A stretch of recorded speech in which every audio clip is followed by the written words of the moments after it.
ఈరోజు దేవుని వాగ్దానం కీర్తనలు 20 అధ్యాయం 5వ వచనం. నీ ప్రార్థనలన్నీ యెహోవా సఫలపరచునుగాక.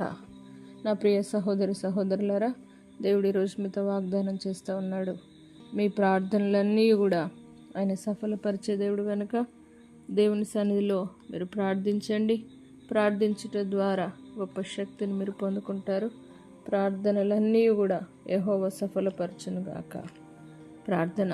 పరిశుద్ధుడా, నమ్మదగిన దేవా, మీ ప్రార్థనలన్నీ సఫలపరచదనని వాగ్దానం చేసిన మా సర్వశక్తి గల దేవా, ఎంతమంది అయితే వారి ప్రార్థనలు తండ్రికి స్తోత్రం యేసయ్యా సఫలం కావట్లేదని దేవా ఎంతైతే బాధపడతావు కృంగిపోతూ ఉన్నారో దేవా, ప్రతి ప్రార్థన మీరు అంగీకరించే దేవుడు అని వారు తెలుసుకొని దేవా వారి ప్రార్థనలన్నీ కూడా సఫలపరిచి అద్భుతం జరిగించి దేవానికి స్తోత్రం, వారి జీవితంలో జయమనిచ్చి నడిపించమని యేసు పరిశుద్ధ నామమును బట్టి అడిగి వేడుకుంటున్నాము తండ్రి.